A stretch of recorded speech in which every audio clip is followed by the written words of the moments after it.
بالله من الشيطان الرجيم بسم الله الرحمن الرحيم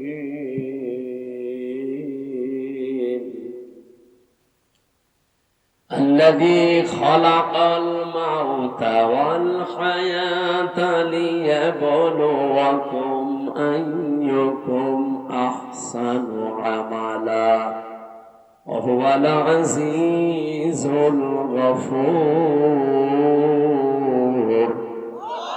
صدق الله العظيم কোন সূরা জানো মুলুক মুলুক মানে রাজত্ব মুলুক মানে আমরা যাই ভাবি যাই করি না কেন যাই চিন্তা ভাবনা আমাদের থাক বিভিন্ন রাজনৈতিক দল করার কারণে আলাদা চিন্তা ভাবনা থাকতে পারে কিন্তু রাজত্বের আসল মালিক কিন্তু আল্লাহ এটা আপনাকে বিশ্বাস করা লাগবে যদি এর ভেতরে অন্য কেউ ঢোকে আপনি মুশরিক এই কথা বলেন রাজত্বের মালিক কে ক্ষমতায় পৃথিবীতে কেউ দিতে পারবে না আপনাকে ক্ষমতায় দিতে পারবে শুধুমাত্র আমার আল্লাহ আপনার যদি অন্য কোন বিশ্বাসের ভেতরে ঢোকে যে না আমেরিকা আমারে পারবে ভারত আমারে পারবে জনগণ আমারে পারবে আল্লাহর কসম আপনার ঈমান শেষ আপনি মুশরিক হয়ে গেছেন কিয়ামতের দিন আমল আখলাক যদি মানুষের কমও থাকে কিন্তু ঈমানটা যদি তার নির্ভেজাল থাকে আমার আল্লাহ তারে মাফ করে দেবে আমল আপনি গাড়ি গাড়ি করেছেন কিন্তু ঈমানের ভেতরে যদি ভেজাল থাকে ওয়াকাদিমনা ইলা মা আমিলু মিন আমালিন ফাজআলনাহু হাবাআম মানসুরা এই পৃথিবীতে কোন মানুষ যদি শিরিক যুক্ত আমল নিয়ে আল্লাহর কাছে হাজির হয় যে এই দেখেন ওর আমলটা দেখার পরে আল্লাহ ধুলি কণার মতো ওর মুখের উপর নিক্ষেপ করবে আল্লাহর এক বান্দা এই আয়াতটা নিয়ে চিন্তা করছিলেন এক বাজারে গেছে বাজার করার জন্য হঠাৎ বাজারওয়ালা দোকানদারকে 100 টাকার একটা নোট দিয়ে বাজারগুলো সদাইগুলো দিয়ে দেন মানে টপ এভাবে উলট পালট করে বলছে হুজুরে টাকা চলে না অচল টাকা এর মাঝে যে একটা দাগ থাকার দরকার ওটা নেই এটা জাল টাকা ভেজাল আপনি নিয়ে যান অন্য সময় দিয়ে যাবেন যেই বলেছে এটা জাল অচল উনি সেন্সলেস হয়ে গেছে লোকজন এসে বলেছে দোকানদার এই লোকটাকে মেরেছেন বলছে না আগে ওর হুঁশ ফেরান পানি দিয়ে বাতাস দিয়ে যখন হুঁশ ফিরিয়ে এসেছে ওরে জিজ্ঞাসা করছে ভাই আপনি অজ্ঞান হয়ে গেলেন কেন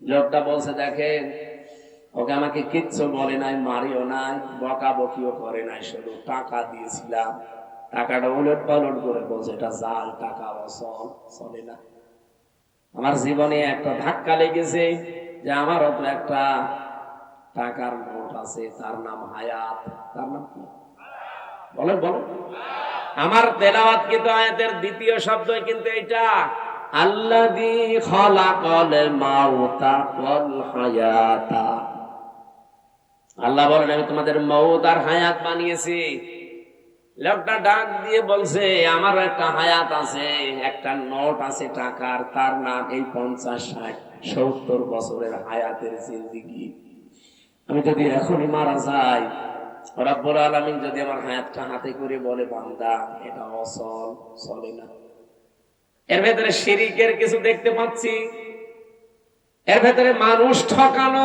আমল দেখতে পাচ্ছি এইরকম ভেজাল আমল দিয়ে এরকম ভেজাল জীবন দিয়ে আমার জান্নাতে যাওয়া যাবে না এই চিন্তা করে আমি সেন্সলেস হয়ে গেছি ও নাটোরবাসী আমরা কোথায় আছি বলেন তো তারাও তো মানুষ ছিল কুল্লু নাফসিন যায়িকাতুল মাউত ওয়া ইন্নামা তুওয়াফাউনা উজুরাকুম ইয়াওমাল কিয়ামাহ সূরা আলে ইমরান 4 নাম্বার পারা 13 নাম্বার পৃষ্ঠা 13 নাম্বার লাইনের 185 নাম্বার আয়াতের প্রথম অংশে আছে এটা তাফসীর ইবনে কাসিরে পাবেন রব্বুল আলামিন বলেন প্রত্যেকেই কিন্তু মারা যাবে এদিকে তাকান এখানে যারা আমরা আছি খুব বেশি হলো আর 60 বছর 70 বছর খুব বেশি হলো 100 বছর পরে একজন থাকবেন না নতুন মানুষ এই জায়গায় এসে জমি চাষ করবে, কথা বলেন না কেন?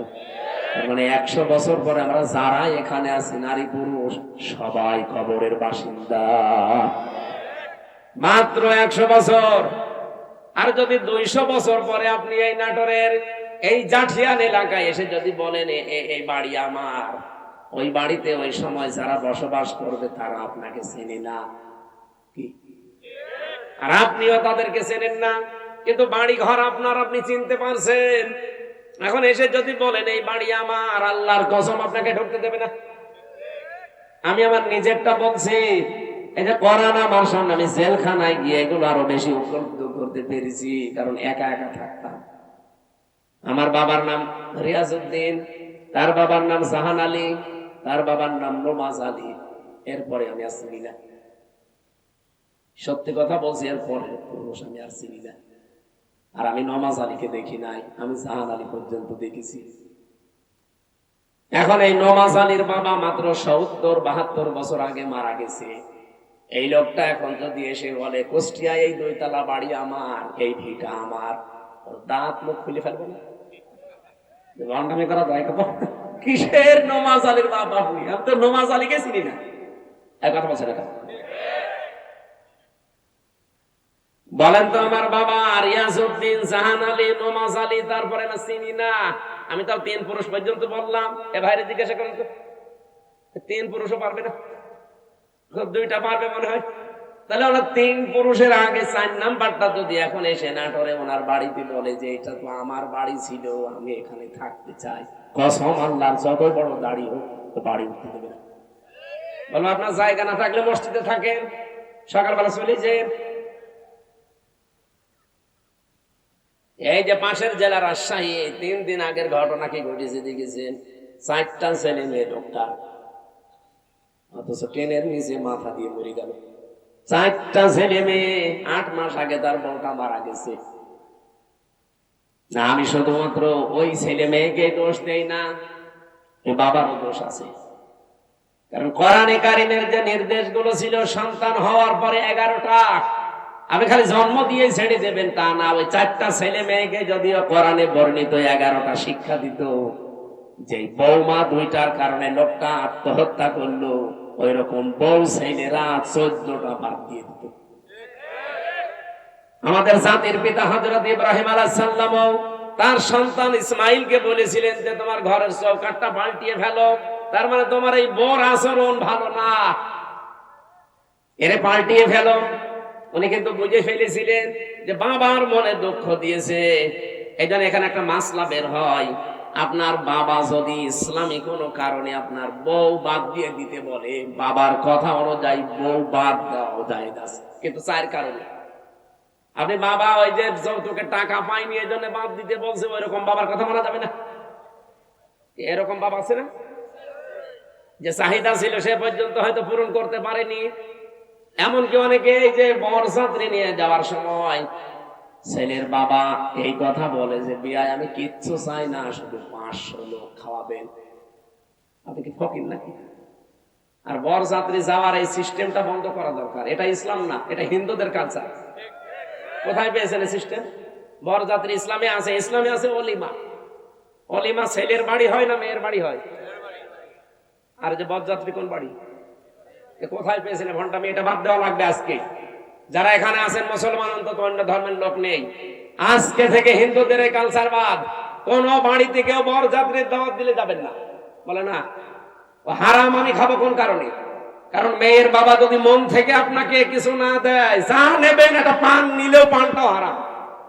আর আপনি মরণের খাওয়া খানছে, 10 পিস করে গোস্ত খায়, তারপরে বলে না কিছুই হয়নি। তোর হবে কি করে? ও তো রাক্ষস। বরযাত্রী যাওয়া যাবে? গিয়েছেন কোনদিন? এটা বন্ধ করা লাগবে। অলিমা করবেন, অলিমা করা যায় যাচ্ছে। আমি এই কথাটা 3-4 বার বলতাম, কারণ আমার ছেলে নেই, আমার 3টা নেই, আমার আবার বাঁচা লাগবে। যদিও ইসলামেও আছে, তারপরও আমার নিজেরও বাঁচা লাগবে ভাই। বারবার করে বলছি বরযাত্রী যাওয়া, অলিমা করা হয় ছেলের বাড়িতে, ছেলের বাবারা বুঝুক। না, এই যে এই লোকটা ট্রেনের নিচে মাথা দিয়ে মরে গেল, এটা যদি ছেলে মেয়েকে আল্লাহর পরে মা বাবার স্থান, এটা যদি কোরআন থেকে হাদিস থেকে ছোটবেলা থেকে শেখাতো এই দিনটা, তাহলে এই দুইটা ছেলে ওর বউ দরকার হয় বাপ দিয়ে দিত, তারপরও বাবাকে ভাবে বাড়ি থেকে বের করে দিত। লোকটা সারাদিন বাড়িতে জায়গা পায়নি, শেষ পর্যন্ত স্টেশনে না খেয়ে সারাদিন ছিল, সকালবেলা যে মরি। এরকম সন্তান যেন কারো না হয়। আরে সন্তানের তো শুধু দোষ না ভাই, আপনি ওইভাবেই তৈরি করেছেন তাকে। আল্লাহর পরে যে আপনার স্থান সে তো জানেই না। এখানে মাসলা হচ্ছে, বাবার কথা যদি শরীয়ত সম্মত হয়, বাবা যদি বলে বউ রাখা যাবে না, এর ভেতরে আমি শরীয়তের এই জিনিসগুলো ভুল পাই, তাহলে বাদ দিয়ে দেওয়া লাগবে। কিন্তু মায়ের কথা শুনে বউ তালাক দেওয়া যায় না। এই মাসলাটা মনে রাখবেন। বাবার সম্মান কিন্তু মায়ের চাইতে খুব বেশি না, 3 গুণ বেশি মায়ের মর্যাদা। কয় গুণ? কিন্তু মায়ের কথা শুনে কেউ বউ তালাক দেওয়া জায়েজ নেই, কারণ শাশুড়ির সাথে আর বৌমার সাথে সম্পর্ক মেয়ে আর মায়ের মতো জীবনও হয়নি, হবেও না। আর যেখানে হয় সেটা একেবারে সোনায় সোহাগা। শাশুড়ি যারা এসেছেন, বৌমা যদি আপনার ছেলেকে ভালোবাসে বেশি, তার সাথে অন্তত অন্তরঙ্গ থাকে বেশি, অনেক শাশুড়ি বলে আমার বৌমা আমার ছেলের দখল করে ফেলেছে। আরে আপনার তো নামাজের সেজদায় পড়ে শুকরিয়া আদায় করা দরকার যে আপনার ছেলে অন্তত শুধু বউ নিয়ে ব্যস্ত থাকে, অন্য জায়গায় লাইন করে না। ছেলের শখের জন্য একটু ছাড় দেওয়া যায় না? এখানে যারা শাশুড়ি বসে আছেন, অবশ্যই আপনাকে ছাড় দেওয়া লাগবে, কারণ আপনার ছেলের সুখের জন্য 10 মাস 10 দিন আপনি কষ্ট করেছিলেন, 22 থেকে 25 বছর একাধারে কষ্ট করলেন। এখন আরেকজনের হাতে অন্তত সে আছে, তার সুখের জন্য একটু স্যাক্রিফাইস করা লাগবে আপনাকে। এরকম শাশুড়ি আমরা চাই। এরকম মা আমাদের দরকার নেই। এই মার এদিকে মন পাওয়া যায় না, ওদিকে বর মন পাওয়া যায় না, শেষে আমরা রোগী হয়ে যাই। এরকম পরিবার দেশে নেই, বলেন নেই? না, সম্মানিতা শাশুড়ি যারা আছেন, আপনাদের আমি হাতে পায়ে ধরে বলছি, আপনার বৌমার সাথে আপনি মেয়ের মতো ব্যবহার করেন। পরিবারে হানকা শান্তি আনতে হলে এটা আপনার লাগবে। খালি খায় নাই এ করে করে যে অশান্তি তৈরি করে রাখেন ছোটখাটো জিনিস নিয়ে। হয়তো বৌমার জন্য 1000 টাকার দিয়ে একটা শাড়ি কিনেছে, মায়ের জন্য 800 টাকা দিয়ে, 200 টাকা কম বেশি, এই ঝগড়া চলছে। বেশি বলে ফেললাম। এরকম পরিবার দেশে নেই? আপনি মনটা উদার করতে পারেন না যে আমি তো সারা জীবন অন্তত ভোগ করেছি, এখন যুবতী মেয়ে ওরা করুক। আর আপনার বাইরের মানুষ হতো আপনার ছেলের অন্তরঙ্গ, একটু শান্তিতে থাকলে আপনার ছেলেও শান্তিতে থাকবে। বহু পরিবার এরকম অশান্তি দেখি শুধুমাত্র এই শাশুড়ির ছোট মনের কারণে। নাকি নাটোরে আমার মনে হয় বেশি বলা হয়ে গেল। আছে এরকম না, জানি। সম্মানিতা মা বোন যারা এসেছেন, বিশেষ করে পুত্রবধূ, আপনি আর 100 বছর পরে বললাম তো থাকবেন না, আল্লাহর কসম, দুনিয়া যেহেতু থাকার জায়গা না, শাশুড়িকে নিজের মায়ের মতো ভাবতে শুরু করেন আজকে থেকে। তো মুরব্বী মানুষের কিছু উল্টা পাল্টা হতেও পারে, নিজের মা বাবা ভুল করলে তো মাফ করে দেন। আর অন্যের মা এখন মনে করছেন শাশুড়ি তো আমার মা না, কিছু হলে স্বামীর কানে তুলে দেন, তার মনটাও তো খারাপ হয়ে যায়। আর আমি নিজে একজন স্বামী, যত স্বামী এখানে বসে আছে প্রত্যেক স্বামীর পক্ষ নিয়ে বলতে পারি, আপনি যদি সত্যি আমার মন চান, আমার মাকে বাবাকে নিজের মা বাবার মতো আপনাকে মনে করা লাগবে, নয়তো জীবন আপনি আমার মন পাবেন না। হয়তো উপরে উপরে আপনাকে ভালোবাসবো আমার ছেলে মেয়ের কারণে, কিন্তু জীবনও আপনি আমার মন পাবেন না। আশা করছি এটা একটু ছাড় দেবেন, নিজের মা বাবার মতো আপনি মনে করে দেখেন, দেখেন পরিবারটা একটা মিনি জান্নাত হয়ে যাবে। বিশ্বনবী জানিয়েছেন, পরিবার যখন কোন স্ত্রী লোক মারা যায় অবস্থায়, যে তার স্বামী তাকে দেখে বলে যে না, আমার বউ কিন্তু সত্যি আমার মন মতো ছিল, নবীজি বলেন এই স্বামী স্ত্রীর লাশ দেখে যদি গ্যারান্টি দিতে পারে, ওই স্ত্রী জান্নাতি। নামাজ পড়ে নাই, রোজা রাখে নাই, পর্দা করে নাই, কথাগুলো এখানে নেই।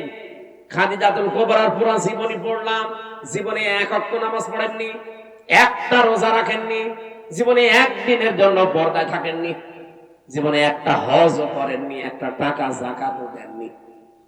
কিন্তু তাকে আমার আল্লাহ নিজে সালাম পাঠিয়েছেন। এই একজন মাত্র মহিলা পৃথিবীতে যাকে আল্লাহ নিজে সালাম দিয়েছেন।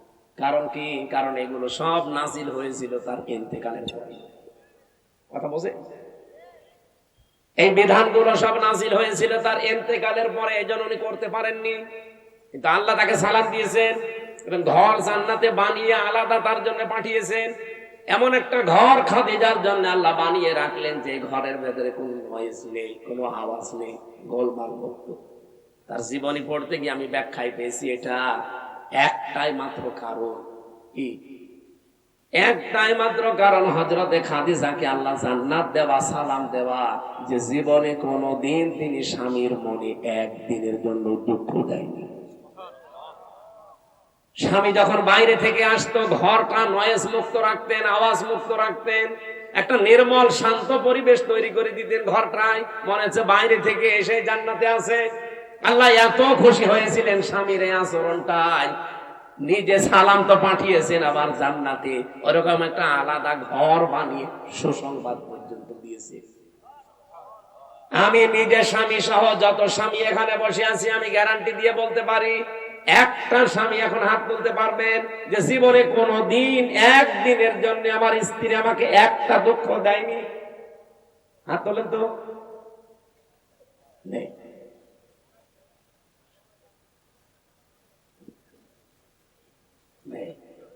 এই দুইজন তো হাত তুলতে পারে।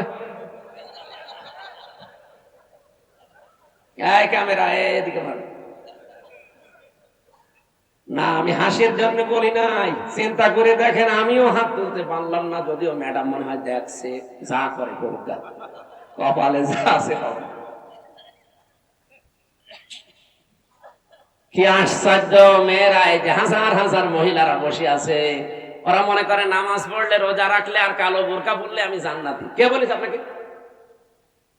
খাদিজা তো জীবনে এক ওয়াক্ত নামাজ পড়েনি, একটা রোজা রাখেনি, একটা দিনের জন্য পর্দায় ছিল না।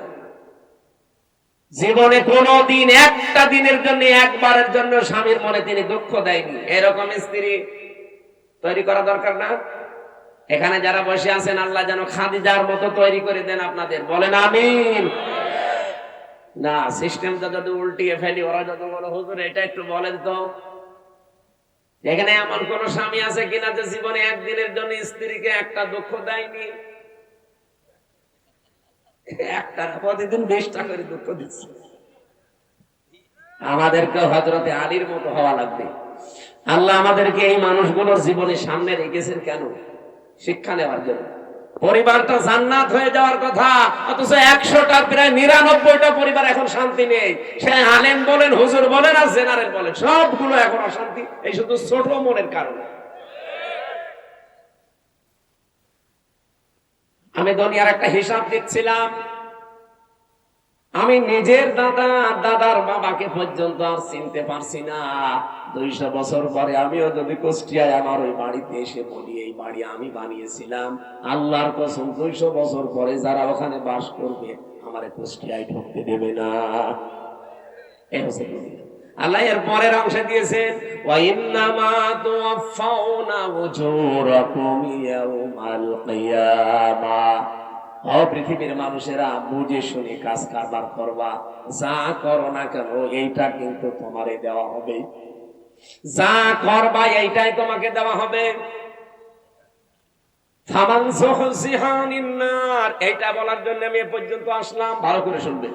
ফামান যুহজিহা আনিন নার ওয়া উদখিলাল জান্নাতা ফাকাদ ফাজ। এখানে আয়াতের 2টা তাফসীর হয়। আলেম যারা আছেন তাদেরকে বলছি ভালো করে মিলাবেন। প্রথম তাফসীর হচ্ছে, ওই লোকটার জীবন আসল সফল, যাকে আল্লাহ জাহান্নামের আগুন থেকে মাফ করে দিয়ে জান্নাতে দিয়ে দেবে, সে লোকটা সফল।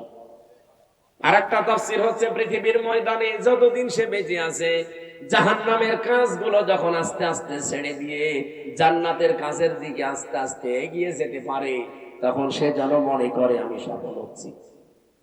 আগে নামাজ পড়তো না, এখন ধরেছে। আগে সুদ খেত, এখন ছেড়ে দিয়েছে। এরকম কাজ কারবার গুলো যখন আপনি জাহান্নামের কাজ একটা একটা করে ছেড়ে দিয়ে জান্নাতের কাজের দিকে এগিয়ে যেতে পারবেন, আপনি মনে করবেন আল্লাহ পাক আমাকে জীবন সফল করে দিচ্ছে। আপনি বলেন তো, হচ্ছে আপনার জীবন এটা? না, আগে বিড়ি খেতেন না, এখন আর খান। আগে সুদ খেতেন না, এখন খান। এমনকি এখানেও আমার মনে হয় এমন এমন মানুষ বসে আছে সুদের টাকা ছেড়ে দেয়, 1000 টাকা দিলে 100 টাকা বেশি দেয়। এরকম মানুষ টাকা ছেড়ে দিয়ে রেখেছে, সেই টাকা ওয়াজ শুনে যে তুলবে। এরকম মানুষ নেই? আমরা যে টাকা ছেড়ে দিয়ে এসেছে, ওয়াজ শেষ করে কালকে যে টাকা তুলবে সুদের টাকা, নাকি এলাকা এখনো শুরু হয়নি? তা কারা কারা সুদের টাকা ছেড়ে দেবেন হাত তোলেন তো। একজু তা দাঁড়িয়ে লাভ মানুষ। আপনি কয় টাকা ছেড়েছেন? না, যারা এগুলো ছেড়েছেন আপনি না খেয়ে বলি যান ভাই, সুদের টাকা খাওয়া আর মায়ের সাথে জেনা করার সমান। আরো জোরে বলেন নাউযুবিল্লাহি মিন যালিক। আল্লাহ আমাদের হেফাজত করুন, আমিন। আমাল হায়াতুদ দুনিয়া ইল্লা মাতাউল গুরুর। আল্লাহ বলেন পৃথিবীর এই জমিনটা, পুরা জীবনটাই ধোঁকা। এটা পুরাটা খেল তামাশা, এটা প্রতারণা ছাড়া দুনিয়ার মানুষ কিচ্ছু না। এখনো টের পাচ্ছ না? আমি হামজা যদি এখনই এই অবস্থায় মরে যাই, আপনারা হয়তো খবর পাঠিয়ে দেবেন বাড়িতে যে হামজা মারা গেছে। আমার স্ত্রী, আমার ম্যাডাম কাঁদতে কাঁদতে বেহুশ হয়ে যাবে, আমি জানি, এত ভালোবাসি। হয়তো 2, 3 দিন, 5 দিন, 7 দিন খাওয়া দাওয়া হাফ হয়ে যাবে, খেয়ে না খেয়ে পার করবে। 4 মাস 10 দিনের ভেতরে দেখবেন সব স্বাভাবিক হয়ে গেছে। কি তাহলে আমার নিজের একা না, প্রত্যেকের জীবনে এইটা। 4 মাস 10 দিনের ভেতরে ঠিক আমার শ্বশুর ম্যাডামের নিয়ে অন্য জায়গায় বিয়ে দিয়ে দিবে। কি মাত্র 4-5 দিন সংসার করার পরে ওর বাবার কল দিয়ে বলবে, আব্বা হামজা তো আর কি ছিল, এখন যেটা দিয়েছে এটা 100 গুণ ভালো। এই হচ্ছে দুনিয়া। আল্লাহ এটা আমাদের বুঝিয়েছেন যে আমাল হায়াতুদ দুনিয়া ইল্লা মাতাউল গুরুর। যে হায়াত শব্দটা আছে না, এইটার ব্যাখ্যা করার জন্য আমি আয়াত পড়ব। আমার ভাইরা, আল্লাহ রাব্বুল আলামিন শুরু করলেন, আয়াতের শুরু থেকে দেখবেন আল্লাযী খালাকাল মাউতা ওয়াল হায়াতা। আমি এমন আল্লাহ কি তোমাদের মউত আর হায়াত আমি বানিয়েছি। এবার চিন্তা করেন, আল্লাহ আয়াত শুরু করার আগে কিন্তু হায়াত আগে দেননি, আগে দিয়েছেন মউত। কি দিয়েছেন? মুফাসসিররা তাফসীর করতে গিয়ে লিখেছেন, আল্লাহ পাক মানুষকে জানাতে চেয়েছেন, পৃথিবীর মানুষেরা পৃথিবীর যত উপরে ওঠো না কেন, এই কথা সব সময় মনে রাখবা যে আমার মরা লাগবে। কি করা লাগবে? আমি প্রধানমন্ত্রী না, আমি সারা পৃথিবীরা যদি মরল হয়ে যায়, এই চিন্তা সব সময় পেছনে রাখবা যে আমার মরা লাগবে। তাহলে দুনিয়ার জীবনটা পরিচ্ছন্ন থাকবে তোমার। মৃত্যুটা এত কঠিন বিষয়, এই পৃথিবীর কোন মানুষকে যেহেতু ছাড়েন নাই, শ্রেষ্ঠ মানুষের নাম আমরা জানি মুহাম্মাদুর রাসূলুল্লাহ, তাকে পর্যন্ত মরণ ছেড়েছে। তাকে কিন্তু অফার দিয়েছিল আজরাইল এসে যে যতদিন থাকতে চান আপনি থাকতে পারবেন দুনিয়ার হায়াতে, এরপরে যখন আপনার ইচ্ছা হবে তখন আপনাকে আমি নিয়ে যাব। নবীজি জিজ্ঞাসা করলেন, ভাই আজরাইল, যদি আমি সত্যি থাকতে চাই কতদিন? যতদিন ইচ্ছা পারবে, তারপরে মরা লাগবে। কারণ কুল্লু নাফসিন যায়িকাতুল মাউত, এটা সবার জন্য। বিশ্ব নবী তখন ডাক দিয়ে বলেন, ফেরেশতা, মরা যদি লাগে তখন এই নশ্বর দুনিয়ায় আমি আর থাকতে চাই না, আমার মাবুদের কাছে আমারে নিয়ে চলো। হযরতে আজরাইল নিজে বর্ণনা করেন যে আমি শুধুমাত্র তার বুকের উপরে হাতটা রেখেছিলাম, বিশ্ব নবী মুহাম্মদ রাসূলুল্লাহ চিৎকার দিয়ে বললেন, হাত সরাও। হাতটা সরিয়ে ফেলেছি। ফেরেশতা বলে, হুজুর, আমি আজ পর্যন্ত পৃথিবীতে কারো কাছে জান কবজের অনুমতি চাইনি, আজকেই প্রথম। আপনি হাত সরাতে বললেন, আমি কিন্তু জানি আল্লাহর পরে আপনার স্থান। এত আসানে, এত সহজে দুনিয়ায় কাউকে আমি কবজ করি নাই, যত আসানে শুধু হাতটা রেখেছিলাম। নবীজি বলেন, আজরাইল, এটা যদি তোমার হাত রাখা হয়, মনে হচ্ছে উহুদ পাহাড় আমার বুকের উপরে রেখে দিয়েছে। আমি মুহাম্মদের শরীরে পৃথিবীর মানুষের তুলনায় 70 জন মানুষের শক্তি আমার শরীরে। এত শক্তি আল্লাহ আমার এই শরীরে দেওয়ার পরে তোমার হাত রাখলে যদি আমি হাত সরাতে বাধ্য করতে পারি, যে আমার আর সহ্য হয় না, উহুদ পাহাড় মনে হচ্ছে। আমার গুনাহগার উম্মত যারা দুর্বল, এদের কি আচরণ করবো? যত কষ্ট আছে দুনিয়াতে মরণের, সব আমার বুকের উপরে আজকে দাও। আমার এতিম উম্মত যারা আমার পরে দুনিয়ায় থাকবে, এদের মরণে এত কষ্ট দিও না। হযরতে আজরাইল ওই দিন একটা গ্যারান্টি দিয়েছিলেন, নবী আপনি চিন্তা করবেন না, আপনার উম্মত যদি পৃথিবীতে কোরআনে কারীমের সূরা বাকারার 255 নম্বর আয়াত, যেটা আয়াতুল কুরসি, এখানে 10টা ক্ষমতার কথা আছে আল্লাহ। আমি এমনিতে এটা সূরা মুলক পড়ি নাই। মুলক মানে ক্ষমতা, মুলক মানে রাজত্ব। এখানে 10টা বিষয় আছে।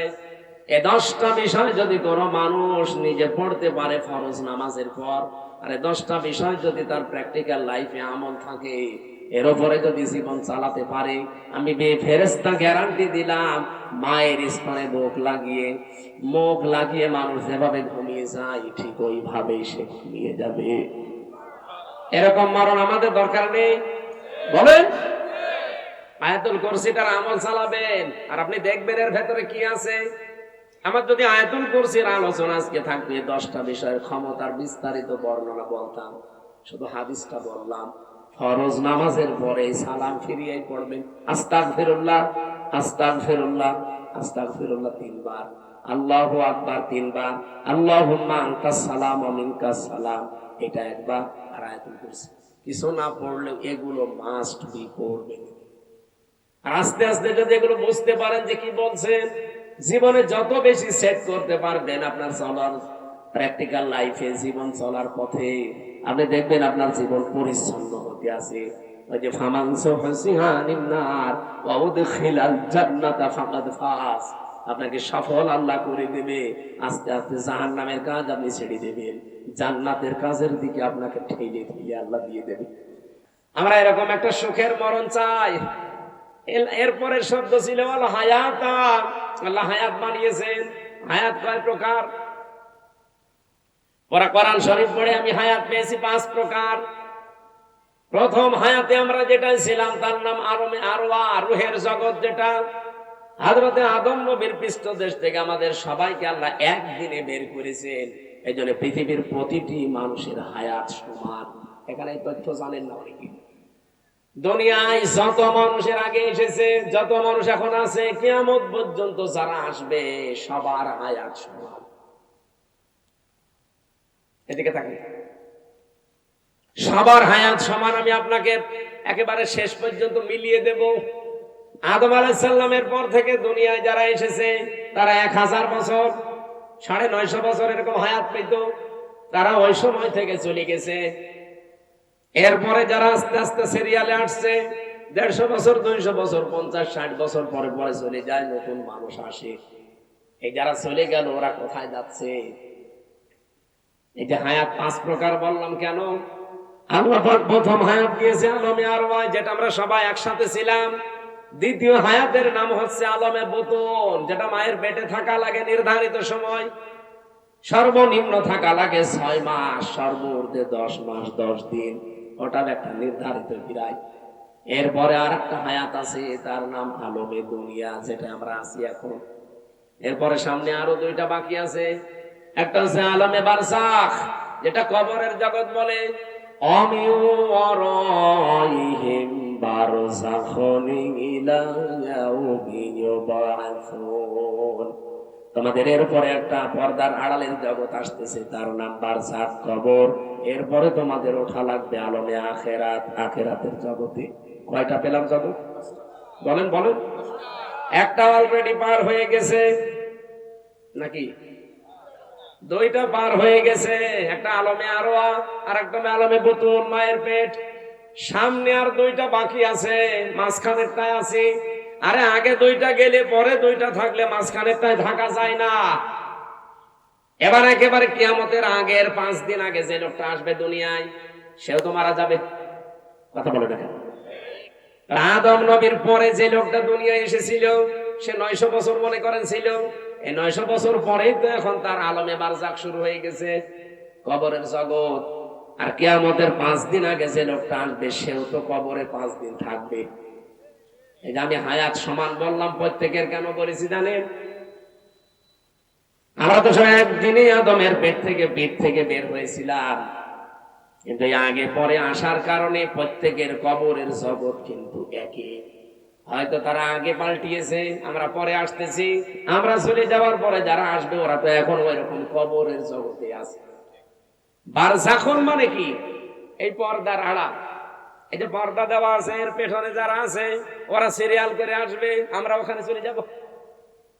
তাহলে পৃথিবীতে যত মানুষ এসেছে আসবে, এখন আছি, সবার হায়াত কিন্তু সমান। হয়তো দুনিয়ার হায়াত একটু কম বেশি হয়, 5 বছর, কেউ 10 বছর, কেউ 50-100 বছর, কিন্তু আলমে আখিরাতের যে জগৎ, বারজাখের জগৎ, আলমে যেটা ওই যে কি আরওয়ার জগৎ, রুহের জগৎ, এগুলো সবার জন্য সমান। এই 5টা হায়াত আল্লাহ আমাদেরকে দিয়ে বলেন কেন দিলাম? এই মাঝখানের হায়াতটা জানো, দুনিয়ার জগৎ যেটা, লিয়াবলুয়াকুম আইয়ুকুম আহসানু আমালা। আমি আল্লাহ দেখতে চাই তোমাদের ভেতরে এই ছোট্ট হায়াতে সবচাইতে ভালো কাজ কে করে আসতে পারো। আল্লাহ কি কাজ দেখতে চেয়েছেন? আল্লাহ আকসারু আমালা দেয়নি যে বেশি কাজ, না, আল্লাহ ভালো কাজ চাই। বিশ্বের অন্যান্য দেশে ঘুরলাম, তারা যতটুকু কাজ করে কাজটা ভালো করে, এজন্য টেকসই হয়। আমাদের দেশে কাজ বেশি হয়, কাজটা ভালো হয় না, এজন্য টেকসই হয় না। বঙ্গবন্ধু টানেলে এখনই পানি আরম্ভ হয়েছে। পরশুদিনও আমি আসলাম, চট্টগ্রামের বঙ্গবন্ধু টানেলের নিচ দিয়ে এখন পানি উঠতেছে বাম পাশ দিয়ে। 100 বছরের টার্গেট নিয়ে বানানো। এই যে পাবনা রূপপুরের এই যে কি ব্রিজ যেন, এটা কত বছর চলছে বলেন? ওর নিজের মেয়াদ শেষ হয়ে গেছে, তারপরও যা সেটাই আছে। আপনার তো কাজ আল্লাহ বেশি চাই না, দুনিয়ায় কাজ চাই, ভালো কাজ। কি চাই? আল্লাহ জানে আকসারু আমালা দেয়নি যে বেশি বেশি কাজ করো না, কাজ আপনি অল্প করেন, কিন্তু কাজটা যেন, আরো জোরে বলুন, আহসানু আমালার ব্যাখ্যায় আমি আর একটা জিনিস পেয়েছি।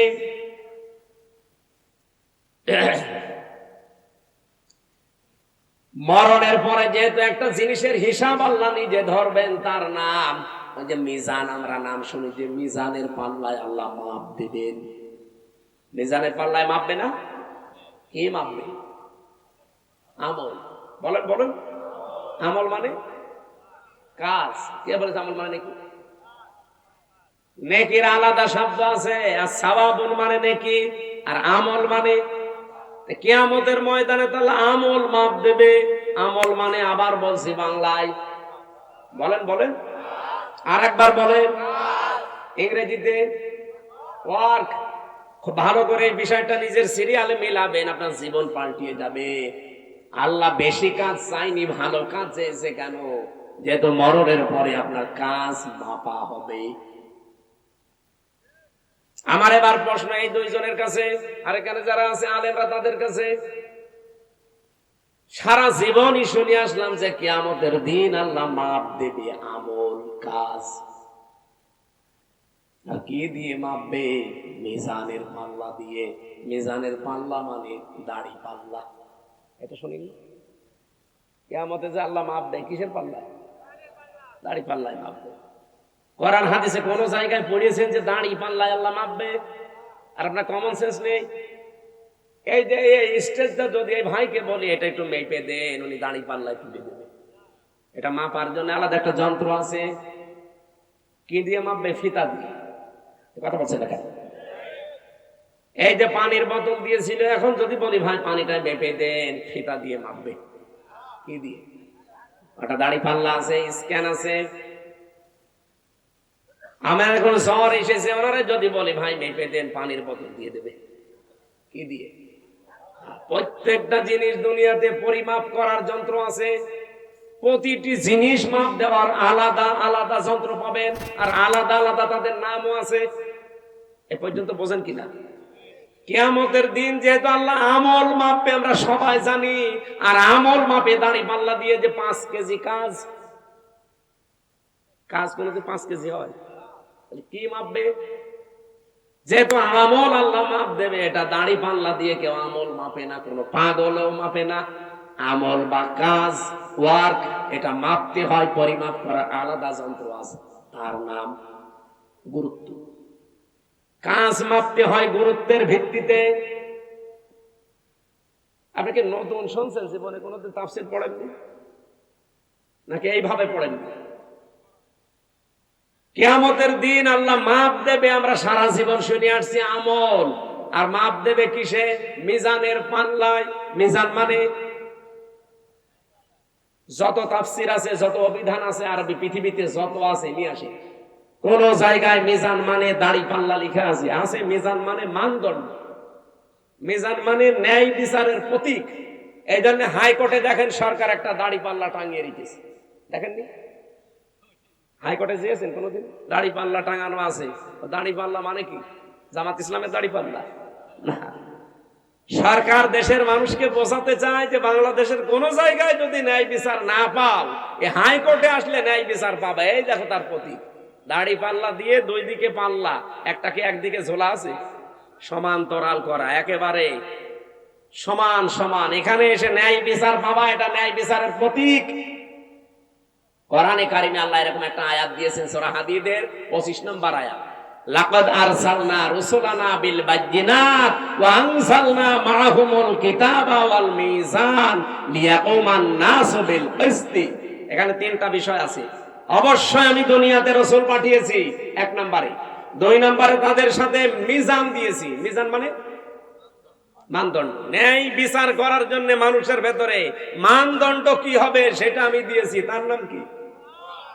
তাহলে এখানে মিজান মানে মানদণ্ড, ন্যায় বিচারের একটা পথিকের নাম মিজান। আর আমরা সবাই এখন জানলাম, যারা শিক্ষিত মানুষ জিজ্ঞাসা করে দেখেন, প্রত্যেকেই বলবে কাজ মাপতে হয়, আমল মাপতে হয়, এটা দাড়ি পাল্লা দিয়ে না, এটা মাপতে হয় গুরুত্বের ভিত্তিতে। আপনি কাজটা গুরুত্বপূর্ণ কিনা সেটা আল্লাহ দেখবে। এখানে গুরুত্বপূর্ণ কি কাজ বলে? এই যে স্টেজের গুরুত্বপূর্ণ হচ্ছে খুঁটি আর সামিয়ানা। এই খুঁটি আর সামিয়ানা যদি না থাকে, গুরুত্বপূর্ণ এই দুইটা, এই স্টেজের কোনো দাম আছে? আর কেউ স্টেজ বলবে? কিন্তু গুরুত্বহীন অনেক জিনিস এখানে আছে। কি? এই যে এখানে যে রেহালটা আছে, এটা যদি না থাকে কেউ স্টেজ বলবে না।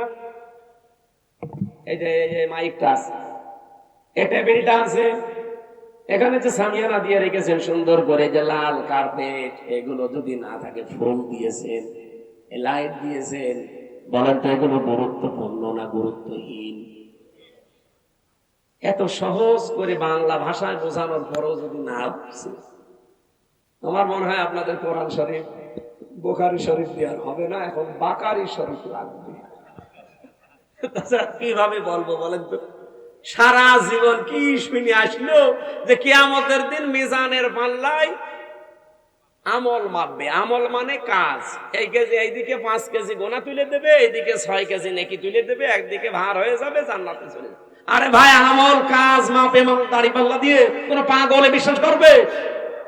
কাজ মাপতে হলে গুরুত্বের ভিত্তিতে মাপা লাগে। আমি এই ভাইকে বললাম, ভাই কুষ্টিয়ায় যান, এই কাজটা করে আসে। বিকালে বেলা দেখে উনি কাজে না যেয়ে ওই নাটোরের মোড়ে মার্বেল খেলছে। আমার কথার গুরুত্ব দিয়েছে? কাজের গুরুত্ব দিয়েছে? আল্লাহ পৃথিবীতে গুরুত্বপূর্ণ কাজ দিয়েছেন আমাদের জীবনে 500টা। কয়টা? এই কোরআনে আছে 6666টা আয়াতের 500 আয়াত শরীয়তের বিধান গুরুত্বপূর্ণ, যেটাই খুঁটি আর সামিয়ানার মতো। এটা না থাকলে যতই আনুষঙ্গিক কাজ করেন, একটা কাজের মূল্য থাকবে না। কারণ খুঁটি নেই, সামিয়ানা নেই, জীবনে এখানে কেউ আসবেও না স্টেজ বলে। আমি আশা করি কথা কি বোঝাতে চাই আপনি বুঝেছেন। জীবনের গুরুত্বপূর্ণ এই কাজগুলো আজ আমাদের নেই। গুরুত্বহীন যেগুলো, এই টিস্যু বক্স, এই যে এটা, এই যে সামিয়ানা, এই যে মাইক, এই কার্পেট, এগুলো না হলেও চলে। হয়তো ওইগুলো নিয়ে আমরা আজ মারামারি করছি। বলেন, ওইগুলো নিয়ে আজ বাংলাদেশে মারামারি, শুধু দল বেদলে বিভক্ত। অথচ এই 500 আয়াত নিয়ে কোনো জায়গায় মারামারি হয় না। এই 500-র ভেতরে একটা আইন হচ্ছে আল আকিমুদ্দিন ওয়ালা তাতাফাররাকু ফি। এই জমিনে আল্লাহর দ্বীন কায়েম করা লাগবে, এখানে কোনো ফতোয়াবাজি চলবে না। এই জায়গায় কোনো ফতোয়া নেই, যত ফতোয়া সব মাথায় টুপি কয় করে দিয়েছেন এটা নিয়ে। আরে রাজশাহী, চাঁপাইনবাবগঞ্জ, নওগাঁ, নাটোর এগুলোতে আরো বেশি। আমিন জোরে বলবেন, আসতে বলবে, এই নিয়ে মারামারি করে। গুরুত্বপূর্ণ কাজগুলো আগে করেন, কারণ কিয়ামত আল্লাহ এইটাই মাপবে। মানুষের কাজ মাপতে হয়, আমল মাপতে হয়, গুরুত্ব কি, গুরুত্বর সাথে গুরুত্বহীন না গুরুত্বপূর্ণ, এইটা আল্লাহ দেখবে। আল্লাহ আমাদেরকে যেহেতু গুরুত্বপূর্ণ কাজ করার জন্য 4টা বিষয় আমি এখানে পেয়েছি। কোন কাজ আপনি আমি ভালো মনে করলে হবে না, এটার জন্য শর্ত 4টা। কাজটা ভালো কিনা শর্ত কয়টা? 1 নম্বরে কাজের জন্য জ্ঞান থাকা লাগবে, যেটা আমরা আরবিতে এলেম বলি। যে কোনো কাজ হাতে নেওয়ার আগে দেখতে হবে ওই বিষয়ে লোকটা জ্ঞানী কিনা। বাংলাদেশে এমন এমন মন্ত্রী ছিল, সারা জীবন পড়েছে আইন নিয়ে, আর তারে দিয়েছে খাদ্য মন্ত্রী, ওই যে টাকটা গম চুরি করেছে। আরে ভাই, যে বিষয়ে পড়েছে আপনি তারে সেই বিষয় দেন। ও পড়লো সারা জীবন আইন নিয়ে, ওরে আপনি খাদ্য দিয়ে রেখেছেন, ও খাদ্যের কি বুঝবে? আমার কথা কি রাগ হচ্ছে? 2 নম্বরে নিয়ত থাকা লাগবে। এটা দুনিয়ার লোক দেখানোর জন্য আপনার হলে হবে না, এটা হওয়া লাগবে কার জন্য? এই জন্য যারা কালেমা পড়ে লা ইলাহা ইল্লাল্লাহ, তাদেরকে আল্লাহ শিখিয়েছেন, তুই বল কুল ইন্না সালাতি ওয়া নুসুকি ওয়া মাহইয়ায়া ওয়া মামাতি লিল্লাহি রাব্বিল আলামিন। সূরা নাম 8 নম্বর পারা 9 নম্বর পৃষ্ঠা 9 নম্বর লাইনের 163 নম্বর আয়াতে আছে, তাফসীরে ফি জিলালিল কোরআন। আল্লাহ বলেন, নবী আপনি বলেন, আমার নামাজ, আমার কুরবানি, আমার বেঁচে থাকা, আমার বলি দেওয়া দুনিয়ার কারো জন্য না, সব আমি আল্লাহর জন্য করি। নিয়তটা পাকাপাকি করা লাগবে, লোক দেখানোর জন্য করলে হবে না ভালো কাজ। 3 নম্বরে ধৈর্য লাগবে। কি লাগবে? আর এখন মুসলমানদের সবচাইতে বড় সম্পদ এখন পৃথিবীতে এইটা, ধৈর্য ধারণ করা লাগবে। বাংলাদেশে অনেক ষড়যন্ত্র চলছে বিভিন্ন কায়দায়, ধৈর্য ছাড়া এখন আর উপায় নেই। আমি ষড়যন্ত্রের নামগুলো বলতে পারলাম না। 4 নম্বরে ইখলাস লাগবে। কি লাগবে? যতগুলো তথ্য এখানে আমি লিখেছি, এটা যদি একটা একটা করে সিরিয়াল করে বলতে যায়, এখন তো 11:30, এত রাত পর্যন্ত কথা বলা ঠিক না। আর কিছুক্ষণ পরে তাহাজ্জুদের নামাজ, ফজরের নামাজ। জেলে বসে যে কিছু নোট করেছিলাম, বাইরে এসে করেছি, সেগুলো দিয়ে মেয়েদের এই যে সাংসারিক জীবনে অশান্তি কেন, দাম্পত্য জীবনের কলহ এবং তার সমাধান কি করে করা লাগে আমি লিখেছিলাম। ওইটা কোথায় পাওয়া যায় জানি না, ওই গাড়িতে আছে মাদ্রাসায়। আপনারা যাওয়ার সময় মেয়ের জন্য বর জন্য নিয়ে পড়াবেন। পোড়াটা 120 পৃষ্ঠা লিখেছি। আমার মনে হয় পোড়াটা যদি মেয়ে, বউ, শাশুড়ি এগুলো পড়ে, পরিবারে শান্তি আসবে। ওই সিরিয়াল বসে বসে না দেখে বইটা পড়াবেন। ওই মাদ্রাসায় আছে। আমি আয়াতটা আজ পর্যন্ত রাখছি, কারণ এখন ব্যাখ্যা করতে গেলে আমার গলা বসে যাচ্ছে। এরপরে কালকের অনুষ্ঠান অনেক দূরে, এরপরে বাড়িতে একটু সময় দেওয়া লাগবে, অনেকদিন বাইরে আছি। আজকের মতো মাপছি, শেষ করে দিলাম। আর সব ব্যস্ত মানুষ আমরা।